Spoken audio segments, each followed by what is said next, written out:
Mi hija, que murió hace 4 años, llamó a la 1 de la madrugada, su voz inconfundible al otro lado de la línea.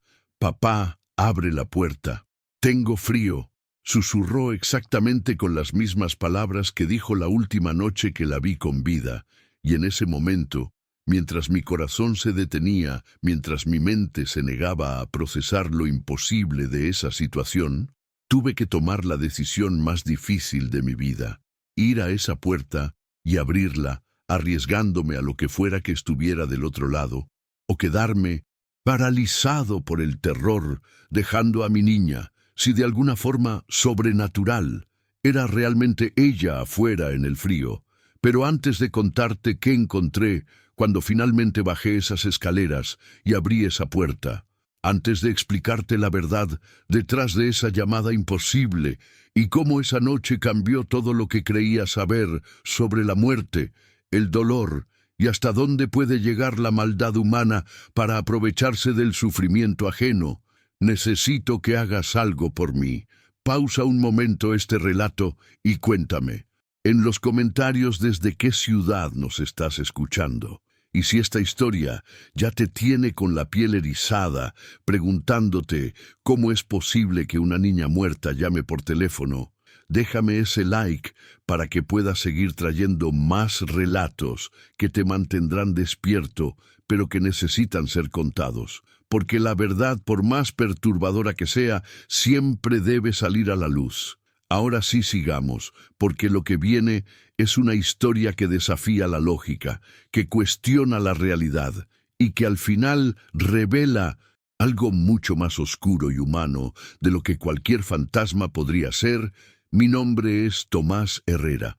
Tengo 46 años. Soy viudo desde hace 6 años cuando mi esposa Claudia murió de cáncer, y soy padre de una hija que falleció hace exactamente 4 años, 2 meses y 13 días, aunque debería decir era padre porque técnicamente cuando tu hijo muere, ¿qué eres? ¿Sigues siendo padre o ese título muere con ellos? Es una de esas preguntas que te consumen en las noches de insomnio cuando el dolor es tan fuerte que no te deja respirar. Mi hija se llamaba Valentina, Valen para la familia. Tenía 12 años cuando murió. Era una niña brillante, llena de vida, con una risa que iluminaba cualquier habitación. Le encantaba dibujar. Pasaba horas con sus cuadernos, llenándolos de personajes fantásticos, dragones, hadas, mundos completos que salían de su imaginación. Soñaba con ser ilustradora de libros infantiles.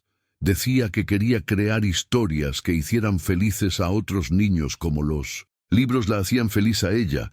Cuando Claudia murió, Valentina tenía 8 años. Fue devastador para ambos, pero especialmente para ella, que perdió a su madre en la edad donde más la necesitaba. Los 2 años siguientes fueron de adaptación, de aprender a vivir con ese vacío enorme, de intentar ser padre y madre a la vez, cosa que nunca logré realmente, pero al menos lo intenté. Establecimos rutinas. Yo trabajaba desde casa como diseñador web, lo que me permitía estar presente. Desayunábamos juntos. Yo la llevaba a la escuela, la recogía, hacíamos la tarea juntos, cocinábamos, veíamos películas. Era nuestra pequeña familia de 2 contra el mundo. Pero entonces llegó aquella noche de diciembre, hace 4 años, 2 meses y 13 días.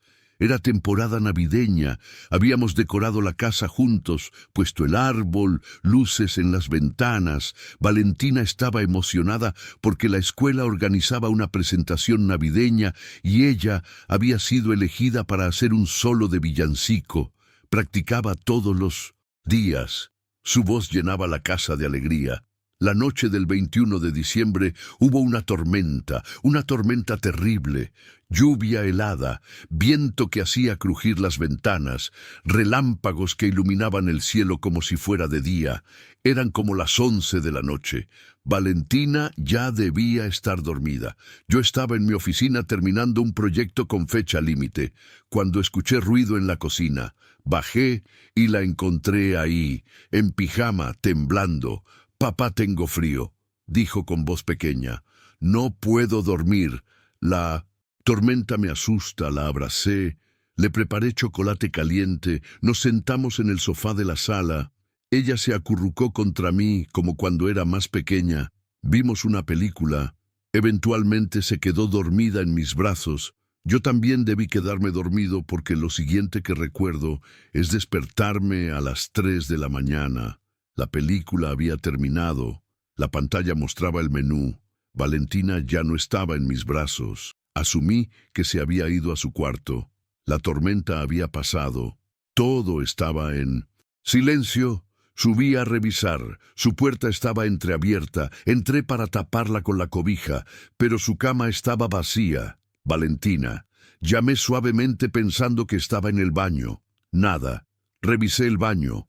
Vacío. Empecé a buscar por toda la casa. Su cuarto, mi cuarto, el baño de arriba, la oficina, bajé, la cocina, la sala, el baño de abajo.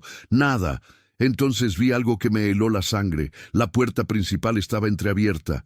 Apenas un par de centímetros, suficiente para que entrara el frío de la noche, pero yo la había cerrado con seguro antes de dormir. Siempre lo hacía. Era obsesivo con eso. Salí a la calle descalzo en pijama gritando su nombre. Valentina, Valentina, ¿dónde estás? Los vecinos empezaron a salir, encender luces, preguntar qué pasaba. Llamé a la policía.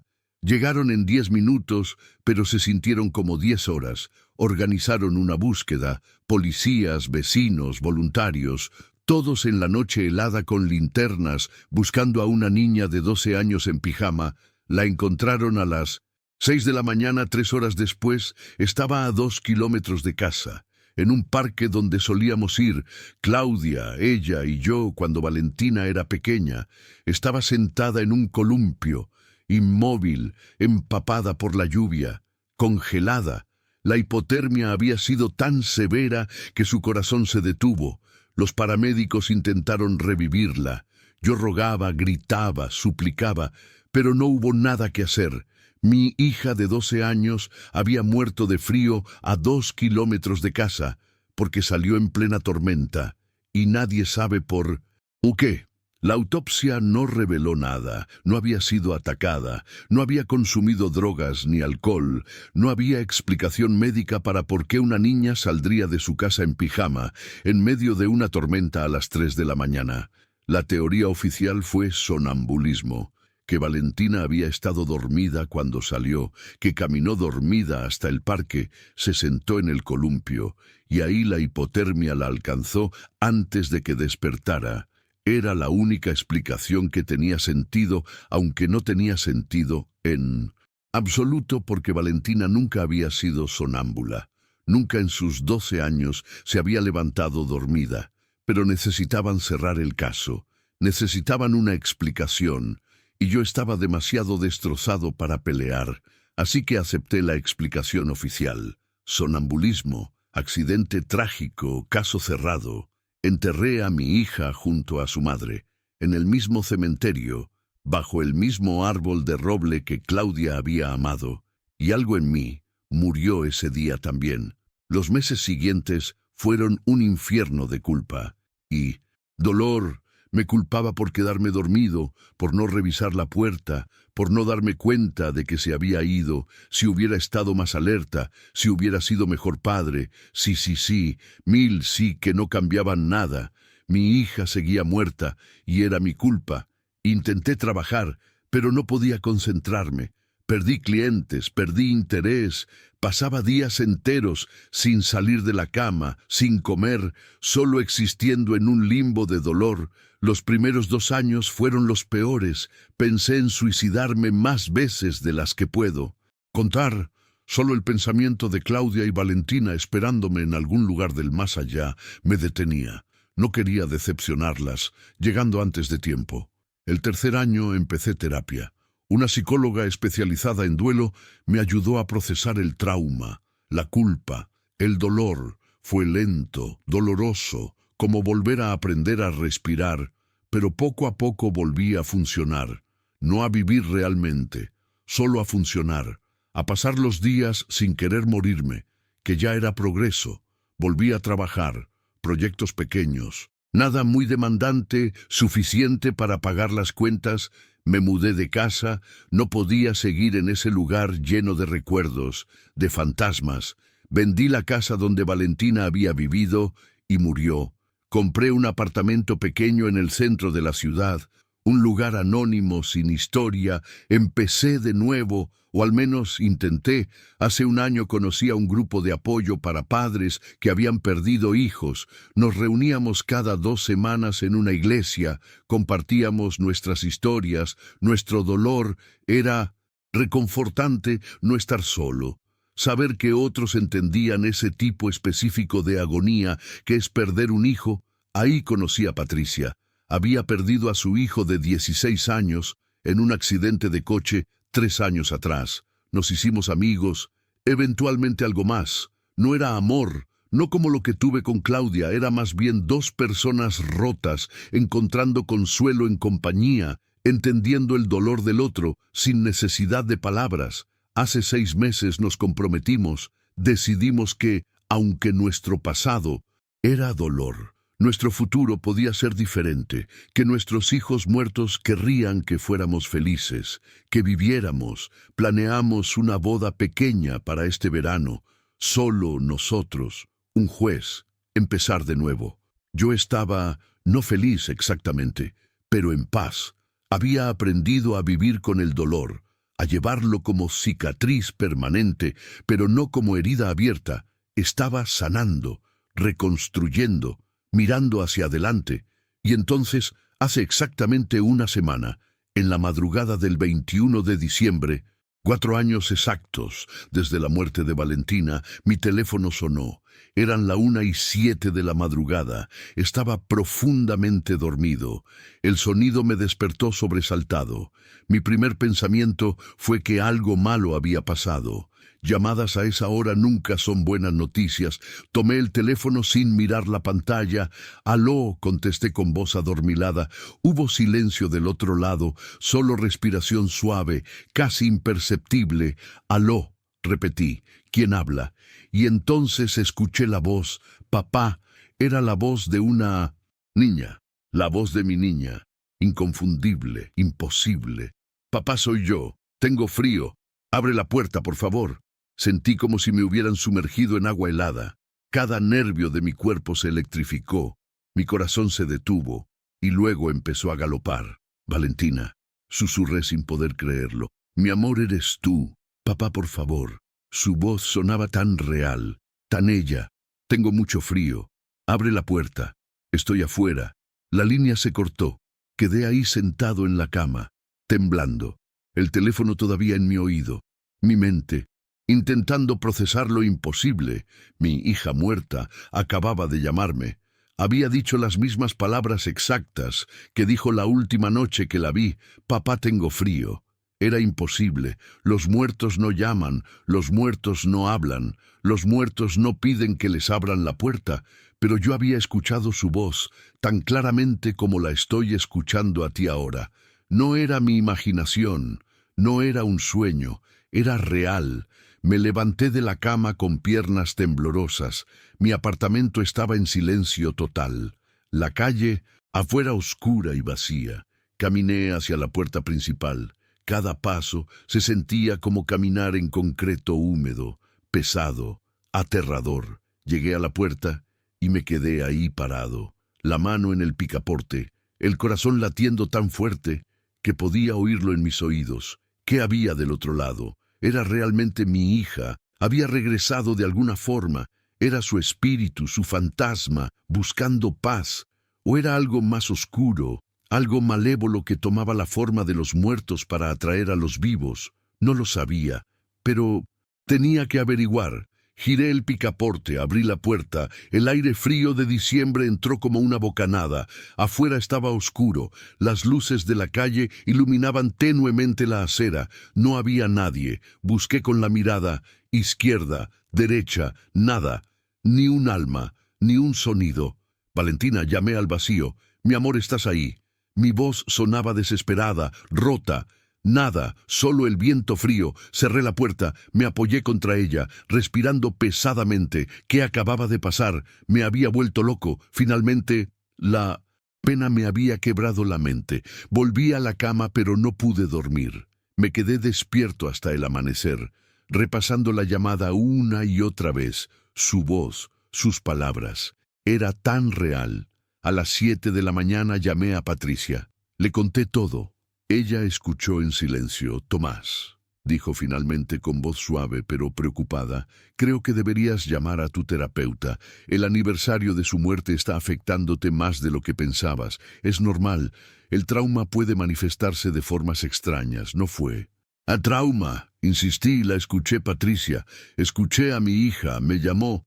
Tal vez fue un sueño muy vívido, sugirió. A veces cuando estamos dormidos pero parcialmente despiertos, nuestro cerebro crea experiencias que parecen reales. Revisé el teléfono, le dije. Está en el registro de llamadas, una llamada a la 1:07 de la madrugada. Duró 42 segundos. No fue un sueño. Hubo una pausa larga. ¿Qué número aparece?, preguntó Patricia. Miré la pantalla. Era un número local, pero no lo reconocía. No estaba en mis contactos. Se lo di a Patricia. Llámalo, dijo.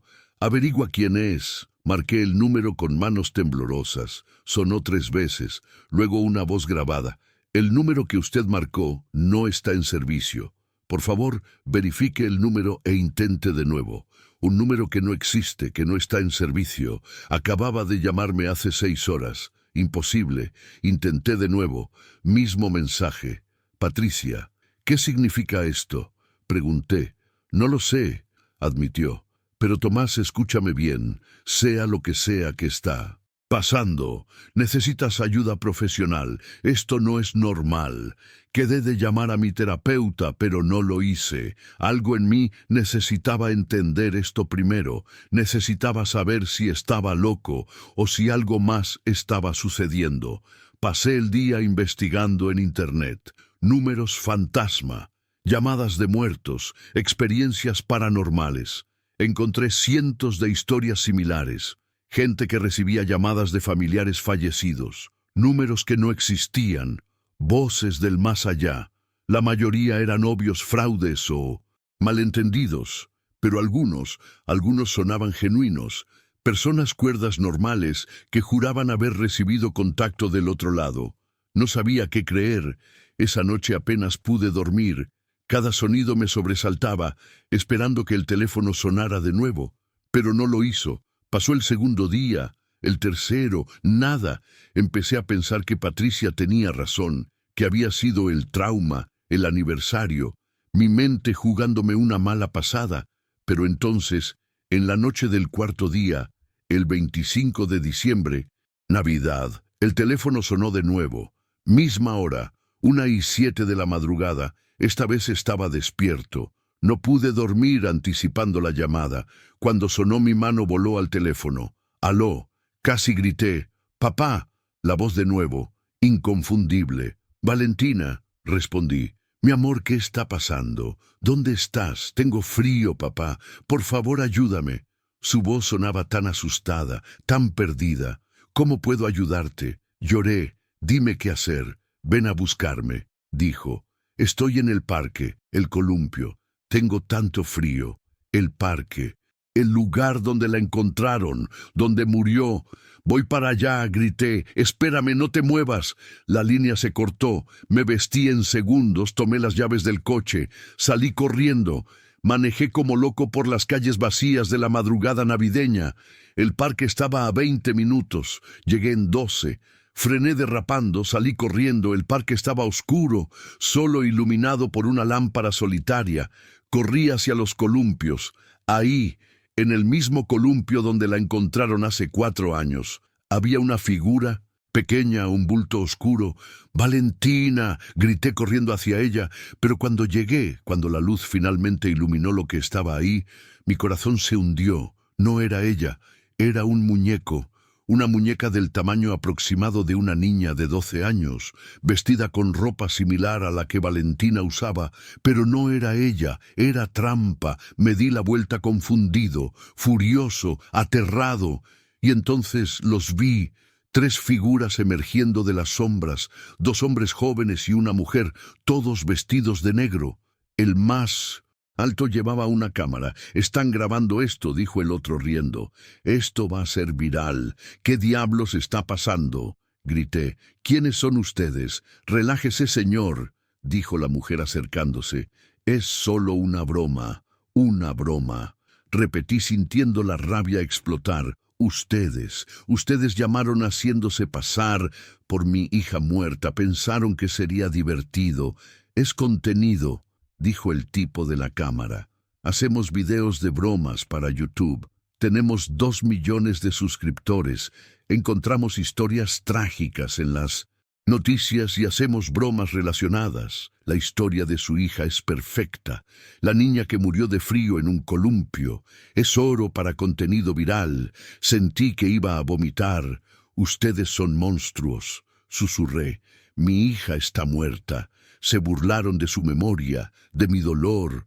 Todo por vistas en Internet. Oiga, no se ponga dramático, dijo el otro tipo. Además, ni siquiera era su hija real. Contratamos una actriz, una niña que suena parecido. Trabajamos mucho en esto. Planeamos durante semanas. Grabamos su cara. Cuando abrió la puerta y no había nadie. Épico. Luego lo siguieron hasta el parque. Grabaron mi desesperación, mi corazón rompiéndose de nuevo, todo para entretenimiento de extraños en Internet. Y entonces algo en mí se quebró. No de dolor, de furia, pura furia.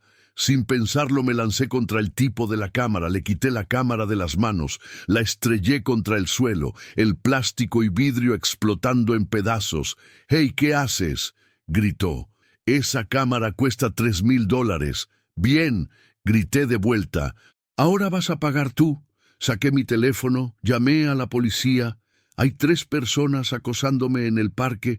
Me han estado acosando, amenazando. Necesito ayuda. Los 3 se miraron. «No puede llamar a la policía», dijo la mujer. «No hicimos nada ilegal». «Acoso», respondí. «Suplantación de identidad, fraude, difamación, invasión de privacidad. Ustedes eligieron a la persona equivocada para su broma. Soy abogado. Mentí. Conozco exactamente qué leyes rompieron. No soy abogado. Soy diseñador web. Pero sonó convincente y funcionó. Los 3 se pusieron nerviosos. «Es solo una broma, hermano», dijo el tipo alto. «No tienes que arruinarnos la vida. Ustedes intentaron arruinar la mía», respondí. «Ahora vamos a ver qué tan divertido es». La policía llegó en 5 minutos.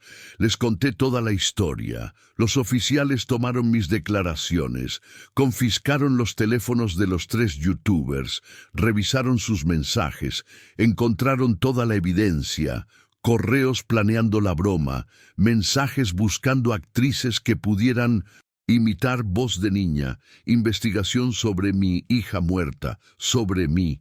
Mi dirección, mi número. Habían hecho investigación profunda. Era premeditado, organizado. Los arrestaron. Los 3. Cargos de acoso, interferencia en telecomunicaciones, uso de información privada sin consentimiento. No eran cargos enormes, probablemente solo multas y servicio comunitario. Pero sus canales de YouTube serían eliminados, sus reputaciones arruinadas, sus carreras de influencers terminadas. Era algo. Cuando finalmente llegué a casa eran las 5 de la mañana. Me senté en el sofá, todavía temblando de adrenalina y rabia, y entonces, finalmente, lloré. Lloré por Valentina, por tener que revivir su muerte de forma tan cruel.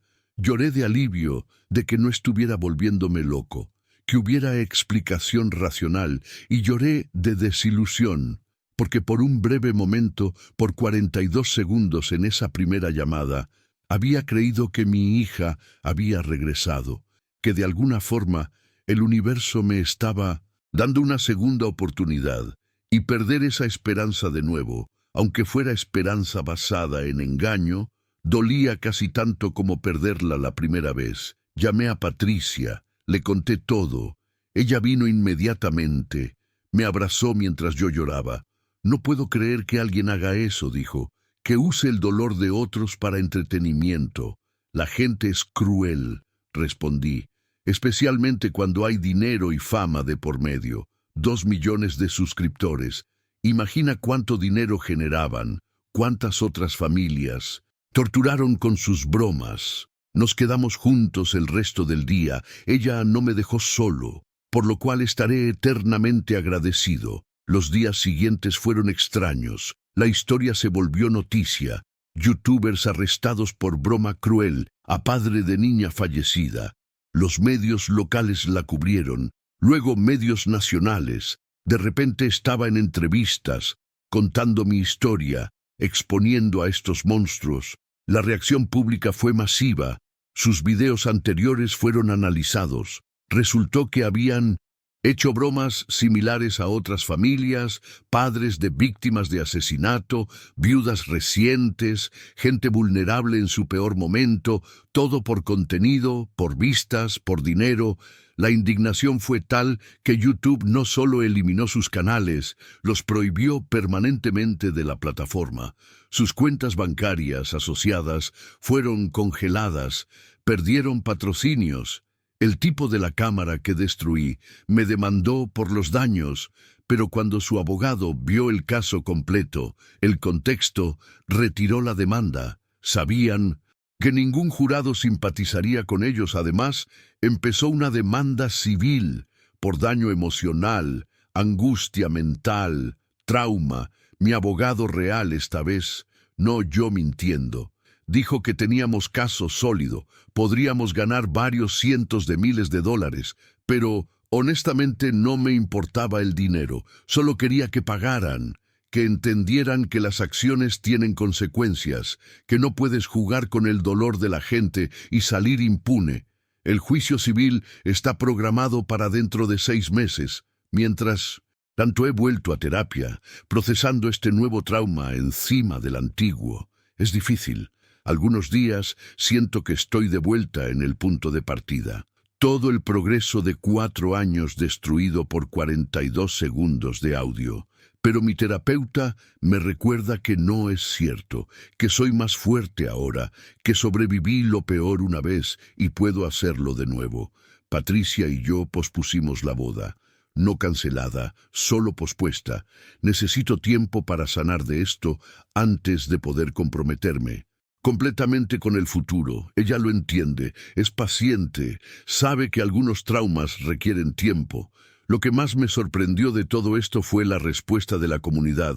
Cientos de personas me escribieron, compartiendo sus propias historias de cómo influencers o creadores de contenido los habían usado, explotado, lastimado, todo por vistas, por engagement, por esa droga moderna llamada viralidad.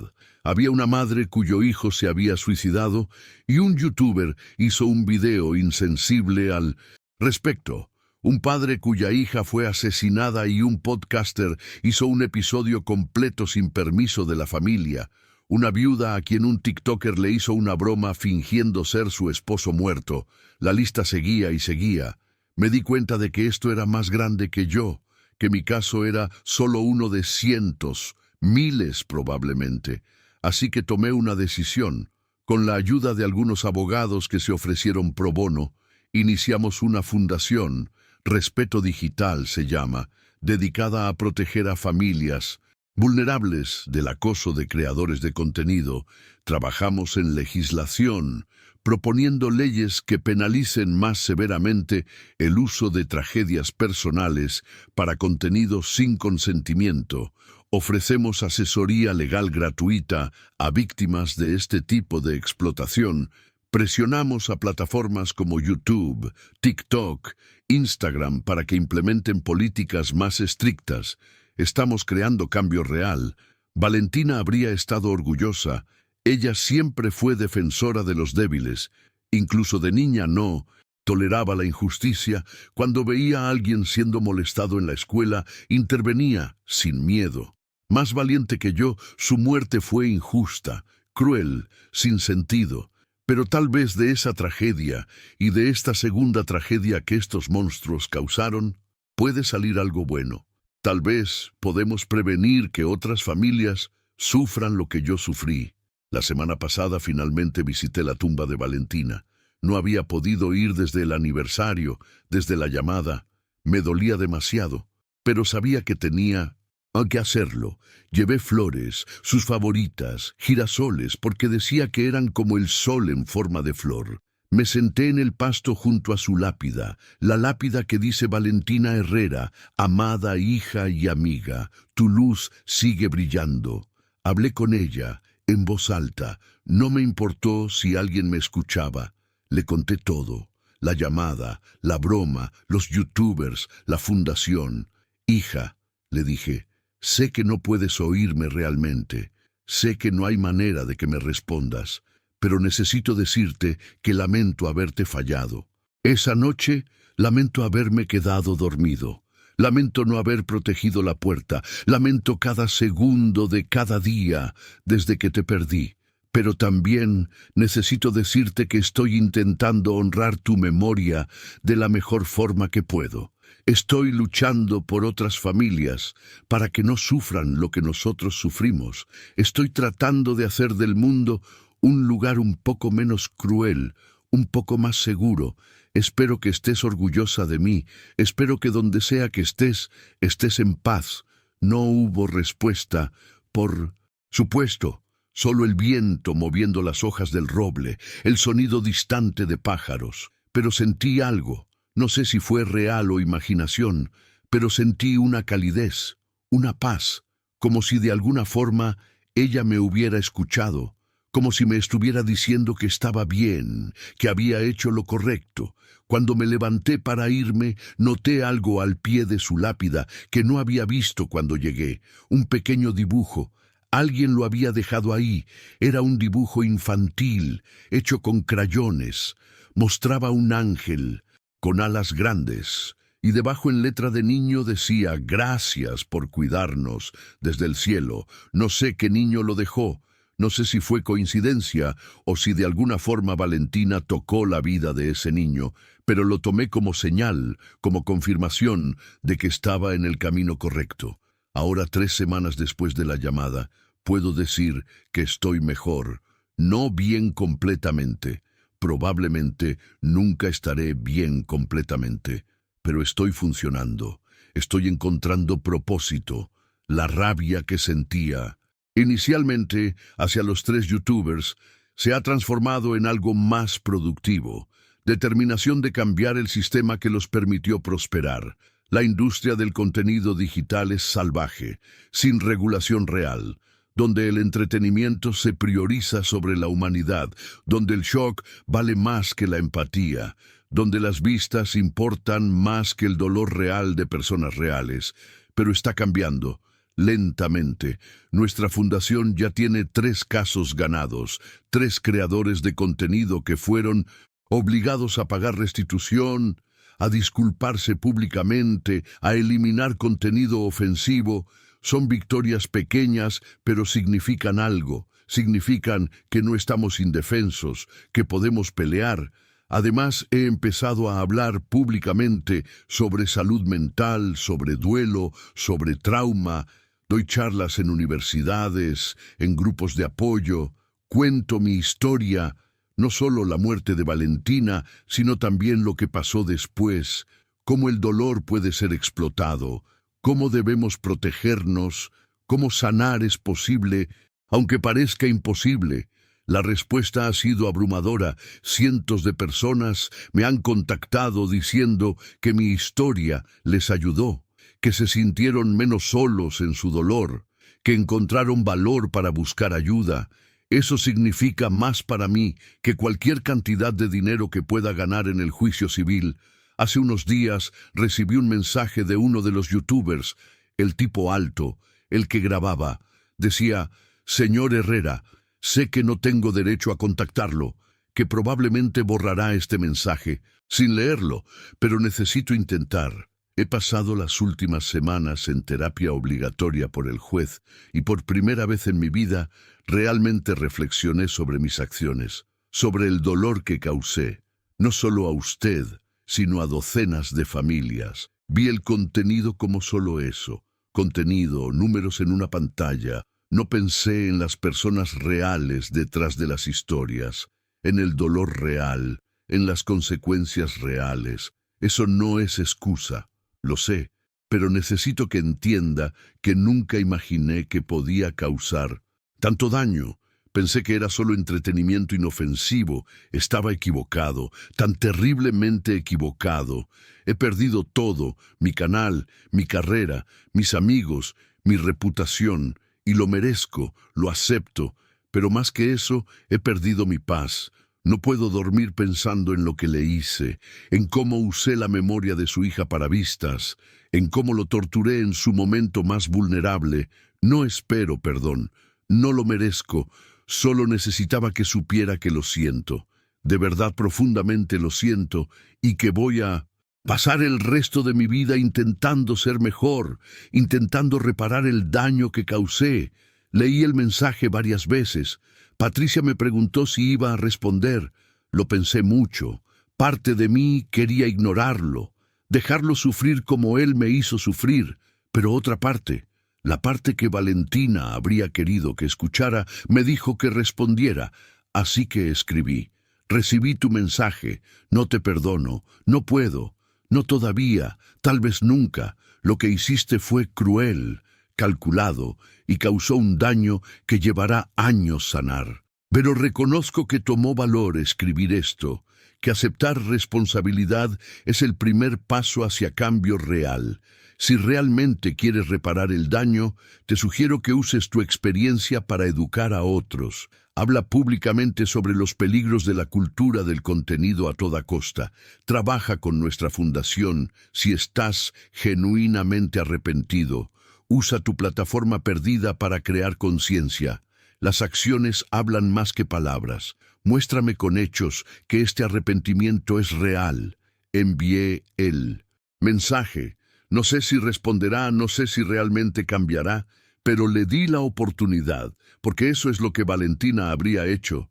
Ella siempre creyó en segundas oportunidades, en la capacidad de las personas para cambiar. Tal vez sea ingenuo de mi parte, tal vez me esté preparando para otra decepción, pero prefiero creer en la posibilidad de redención que vivir en amargura permanente. Anoche tuve un sueño con Valentina. No había soñado con ella en meses. En el sueño estábamos en el parque, el mismo parque donde murió, pero era de día, soleado, hermoso. Ella estaba en el columpio, riendo, empujándose cada vez más alto. «Papá, mírame», gritaba, «voy a tocar el cielo». Yo la veía desde un banco, sonriendo, sintiéndome en paz. Luego ella saltó del columpio en pleno vuelo, algo que siempre le daba miedo hacer en vida. Aterrizó perfectamente. Corrió hacia mí, me abrazó. «Papá, estoy bien», dijo. «Ya no tengo frío, estoy feliz. Cuida de Patricia, cuídate tú, haz cosas buenas. Yo voy a estar bien. Te prometo que voy a estar bien». Me desperté llorando, pero no eran lágrimas de tristeza, eran de alivio, de cierre. Tal vez era solo mi subconsciente procesando, tal vez era wishful thinking, o tal vez, solo tal vez, era realmente ella diciéndome adiós de la forma correcta, dándome permiso de seguir adelante, de ser feliz, de vivir. Hoy es 30 de diciembre, en 2 días será año nuevo. Patricia y yo vamos a pasar la noche juntos, nada extravagante, solo nosotros, una cena tranquila, brindis a medianoche. Estamos hablando de retomar los planes de boda para la primavera. Yo estoy listo ahora, listo para ese siguiente capítulo, listo para honrar el pasado mientras abrazo el futuro. Valentina siempre será parte de mí. Su ausencia siempre dolerá. Hay un espacio vacío en forma de ella que nada ni nadie podrá llenar, pero he aprendido que puedes llevar dolor y alegría simultáneamente, que puedes honrar a los muertos mientras vives plenamente, que el mejor homenaje a quienes perdimos es vivir la vida que ellos ya no pueden. Esa llamada de la 1 de la mañana, esa voz cruel imitando a mi hija muerta, fue probablemente lo más doloroso que he experimentado después de su muerte real, pero también fue catalizador. Me obligó a enfrentar mi dolor de forma nueva, a canalizarlo en acción, En cambio, en propósito, sin esa llamada nunca habría iniciado la fundación, nunca habría ayudado a otras familias, nunca habría encontrado esta nueva misión. No justifico lo que hicieron esos monstruos, nunca lo haré, pero puedo reconocer que del mal más profundo a veces emerge bien inesperado. Ahora cada vez que mi teléfono suena tarde en la noche, mi corazón aún se acelera. Probablemente siempre será así. Ese trauma está grabado profundo, pero ya no paraliza, ya no destruye, solo recuerda que estuve en el fondo más oscuro y sobreviví, que puedo sobrevivir cualquier cosa. Si tú estás leyendo esto y has perdido a alguien, si conoces ese dolor específico insoportable que es el duelo, quiero que sepas que no estás solo, que es posible sanar sin olvidar, que es posible seguir adelante mientras llevas su memoria contigo, que los muertos no nos llaman realmente, no desde el otro lado, pero viven en nosotros, en nuestros recuerdos, en nuestras acciones, en el bien que hacemos en su nombre.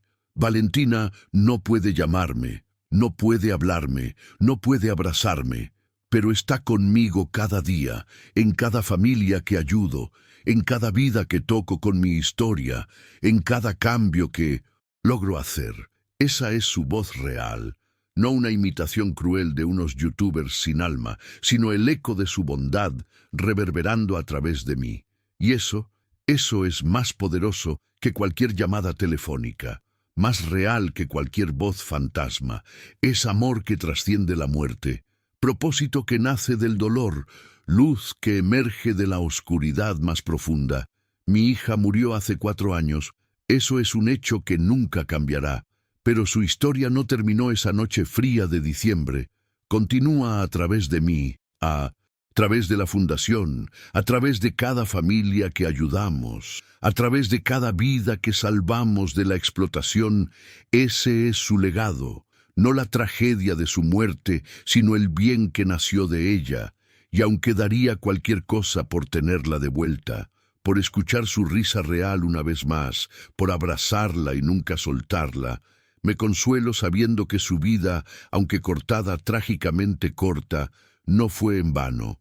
Tocó vidas, inspiró cambio y continúa haciéndolo. Esa llamada de la 1 de la mañana no fue mi hija. Fue un recordatorio cruel de que hay maldad en el mundo, pero también fue el empujón que necesitaba para convertir mi dolor en poder, mi tragedia en triunfo, mi pérdida en legado. Por eso comparto esta historia, no para generar lástima, sino para generar conciencia, para advertir sobre los peligros de la cultura digital sin ética, para inspirar a otros a encontrar propósito en su dolor, para honrar a mi hija de la única forma que puedo, viviendo bien, haciendo bien, siendo mejor. ¿Y tú qué habrías hecho en mi lugar si hubieras recibido esa llamada imposible, si hubieras tenido que enfrentar esa crueldad después de tanta pérdida? Habrías encontrado fuerza para seguir adelante, para convertir veneno en medicina, para transformar la peor noche en el comienzo de algo significativo. Cuéntamelo en los comentarios y dime desde qué ciudad nos estás escuchando, si esta historia te conmovió, si te hizo pensar diferente sobre el contenido que consumes, sobre los creadores que apoyas, sobre el costo humano detrás del entretenimiento digital. Déjame tu like para que pueda seguir compartiendo historias que importan, historias que cambian perspectivas, historias que honran a quienes ya no están, pero cuyo impacto permanece.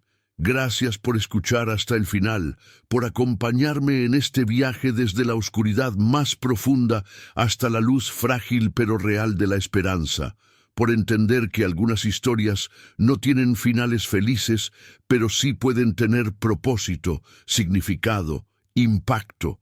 Ahora, en pantalla verás otras historias de pérdida, sanación y resiliencia. Haz clic en alguna para seguir este viaje juntos y no olvides suscribirte para más relatos que te harán sentir, pensar y tal vez encontrar algo de consuelo en saber que no estás solo en tu dolor. Hasta el próximo relato y recuerda, Los que amamos nunca realmente mueren mientras los mantenemos vivos en nuestros corazones y acciones.